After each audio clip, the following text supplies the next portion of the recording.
Friends, welcome to Lavanya's life style. Friends, ఎప్పటిలాగే ఈరోజు కూడా ఒక మంచి వీడియోతో మీ ముందుకు వచ్చేసానండి. ఈరోజు వీడియో ఏంటి అంటే, నేను వరలక్ష్మి వ్రతం ఎలా చేసుకున్నానో ఈరోజు నా వరలక్ష్మి వ్రతం వ్లాగ్ని మీ అందరితో షేర్ చేయాలనుకుంటున్నానండి. అలాగే ఈరోజు వరలక్ష్మి వ్రతంలో ఇక్కడ నేను వరలక్ష్మి వ్రతం పూజా ప్రిపరేషన్స్ ఎలా చేసుకున్నాను, అలాగే నేను నైవేద్యాలు ఎలా తయారు చేసుకున్నాను, కలశ స్థాపన ఎలా చేశాను, కలశంలో అసలు నేను ఏం వేశాను, కలశంలో అసలు ఏం వేయాలి మనం కలశ స్థాపన చేసే ముందు, అలాగే చివరి దాకా కూడా మీరు మొదటి నుంచి చివరి దాకా తప్పకుండా ఈ వరలక్ష్మి వ్రతం వ్లాగ్ని మీ అందరూ చూడండి. మీకు నా వీడియోస్ బాగా నచ్చినట్లయితే మీ ఫ్రెండ్స్కి, మీ ఫ్యామిలీ మెంబర్స్కి అందరికీ కూడా ఈ వీడియోస్ని షేర్ చేయండి. అలాగే మీరు నా ఛానల్ని ఇప్పుడే విజిట్ చేస్తున్నట్టయితే లావణ్యాస్ లైఫ్ స్టైల్ ఛానల్ని సబ్స్క్రైబ్ చేయడం మాత్రం మీరు అసలు మర్చిపోకండి. ఇక నా వరలక్ష్మి వ్రతం వ్లాగ్ చూసేద్దాం.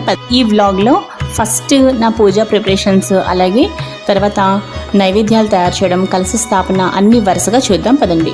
ఇక వీడియో చూసేద్దాం పదండి. ఫ్రెండ్స్, రేపు వరలక్ష్మి వ్రతంకి 9 రకాల నైవేద్యాలు తయారు చేయడం కోసం నేను ఇక్కడ స్టవ్ నీట్గా ఈ విధంగా చూసారు కదండి, చక్కగా రెడీగా చేసి పెట్టుకున్నానండి. నెక్స్ట్ చూసారు కదా, నేను తలస్నానం చేశానండి. అంటే రేపు వరలక్ష్మి వ్రతం రోజు మనం అలాగా స్నానం చేస్తాం, తలస్నానం. అలాగే ఇప్పుడు తలస్నానం చేసి ఇక్కడ పూజ సంబంధించిన పనులన్నీ చేసుకుంటున్నానండి. ఫస్ట్ శనగలు చక్కగా కడిగి పసుపు వేసి నానబెట్టానండి. చూసారు కదండి, ఎందుకంటే మనం నైవేద్యంలో వాయన తాంబూలం అమ్మవారికి ఇస్తాం కాబట్టి, పెద్ద ముత్తైదువ మనకి అమ్మవారు కాబట్టి వాయన తాంబూలంలోకి నైవేద్యాల తర్వాత మనం తాంబూలం పెడతాం కదా, వాయనం. సో శనగలు అందుకోసం అనమాట. ఇక పూజా మందిరం అలంకరణకు వచ్చేసరికి ఇవన్నీ కూడా చక్కగా నేను తలస్నానం చేసి అప్పుడు చేసుకున్నానండి. ఇక్కడ చక్కగా చిన్న వెండి ప్లేట్లో పసుపు, కుంకుమ, అక్షంతలు, అలాగే కొత్త ఆభరణాలు పెట్టుకున్నానండి. ఆ విధంగా చూసారు కదా.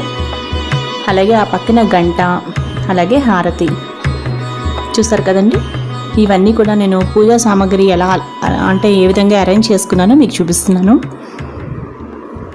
అలాగే ఇక్కడ ఒక ట్రేలో గాజులు, ఆకుపచ్చ గాజులు, ఎరుపు గాజులు, అలాగే గంధం, కర్పూరం బిళ్ళలు, కొత్త తిలకం సీసాలు, తర్వాత పువ్వులు, అలాగే అక్కడ బొక్కలు ఉన్నాయి మీరు చూసారు కదండి, బొక్కపొడి ప్యాకెట్లు ఉన్నాయి. నెక్స్ట్ తమలపాకులు, ఒక అగ్గిపెట్టె